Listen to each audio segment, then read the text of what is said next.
Have you spoken to the Sanders campaign at all? And do you have any plans to potentially visit him or anything while you're here? We're reaching out to send good wishes. I'm not sure what he needs right now is a visit from somebody like me, but definitely want to let him know, of course, that we're thinking of him and wishing him a very speedy recovery. Mayor Buttigieg, obviously Ukraine still going to be news, probably going to be news for a long time. Yeah. Question going to a lot of candidates. Some have answered, some have dodged it, but would you allow your vice president's son or daughter to serve on a foreign board, especially if that board was being investigated by the United States government, their government? So one thing that I think is really important right now is to deny this president to change the subject. And the subject is that the president confessed on national television to an abuse of power. Let's deal with that and not get caught in the shiny objects he's going to throw out. But it's a yes or no question. Would you allow your vice president's And again, serve on a board like that? playing that game is playing the president's game, and the moment you're playing it, even when you're winning, you're losing. Mayor, on the issue of AR-15s, obviously, as you know, and as I know, the military doesn't actually issue out AR-15s, and so critics say that it's misleading to label AR-15s as weapons of war, since we actually carry M16s and M4s because of their ability to actually be on automatic fire. So what would you say to those critics? I would invite them to visit the city of Dayton and see just how many people that a gunman was able to kill and injure in a matter of seconds because of the weaponry that he had access to. And whether we're talking about AKs, ARs, or anything else that even remotely resembles an M4 and M16, the point is not the small differences in firing mechanisms or certain capabilities. The point is that there are weapons with destructive power that there is simply no justification for them to be in civilian hands, including, in my view, AR-15s. And then obviously you're saying that you're for a new ban on new AR-15s and AK-47s. Would you, instead of confiscation, would you support what Biden ruled out, which is to have AR-15s be underneath the National Firearms Act, which would treat them like machine guns? I would not rule out any measure that would get the weapons that are on the streets off the streets. But I also think that right now we have a golden moment to achieve the kinds of agenda items that organizations like Giffords and Everytown and that I have backed for some time, that we know will save lives. That is universal background checks, that is red flag laws, that is disarming domestic abusers, and it is banning the new sale of these kinds of assault weapons. We can do that right now, and then look at other ways to get deadly weapons off the streets. Mayor, why do you think this is a good time to do that? Why do you feel that? You can feel that there is something different happening in the power dynamics that have had a stranglehold on Washington for a very long time.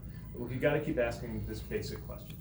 How do 90% of Americans want something to happen and Washington still doesn't deliver? At a certain point, that dam has got to break. And if it's not now, and if it's not these the moral energy of these young people in a generational alliance with their parents and grandparents, seeing people of various backgrounds and even different politics coming together, if it can be done, it is now, and I believe it can.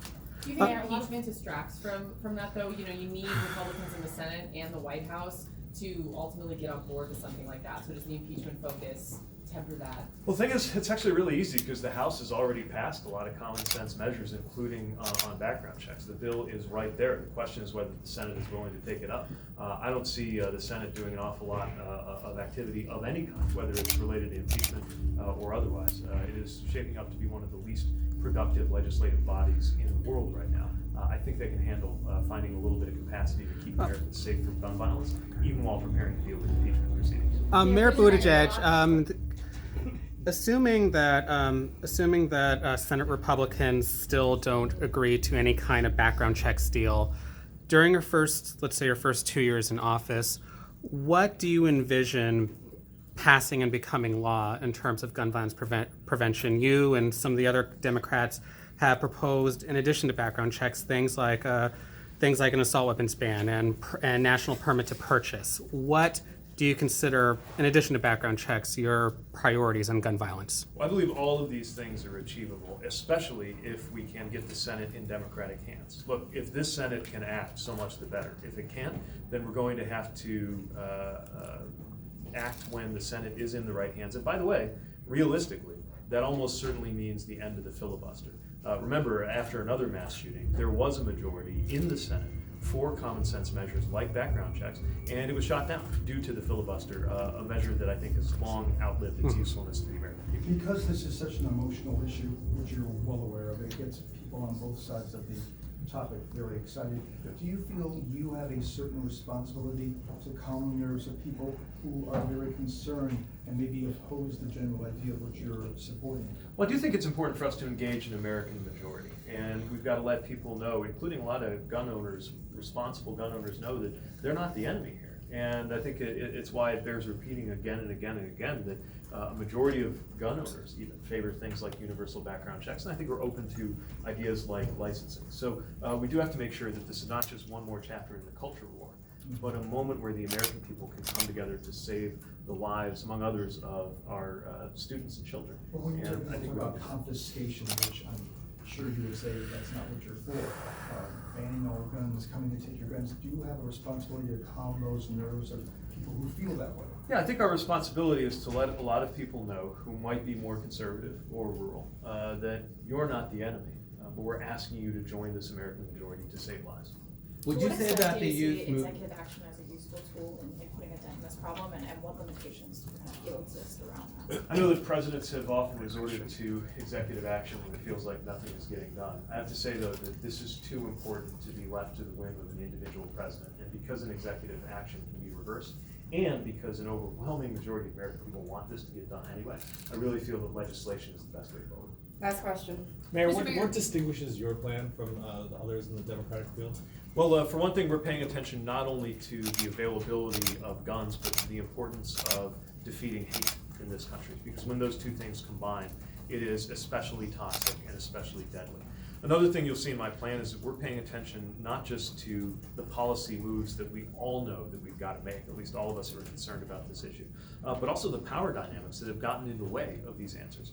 I keep going back to the fact that folks said never again when I came home one day as a junior and saw the Columbine shooting happen. We have produced a second school shooting generation, and we've got to make sure that there's not a third. In order to actually make that happen, it's not just having the right policies, it's having the will and the action plan to get them done. And my plan speaks to the need for civic engagement and political empowerment for people like the folks who put this event together, who I think really are changing the answer and will defeat the NRA. And there will be proof of that in 2020. Thanks everybody for coming. Thank you.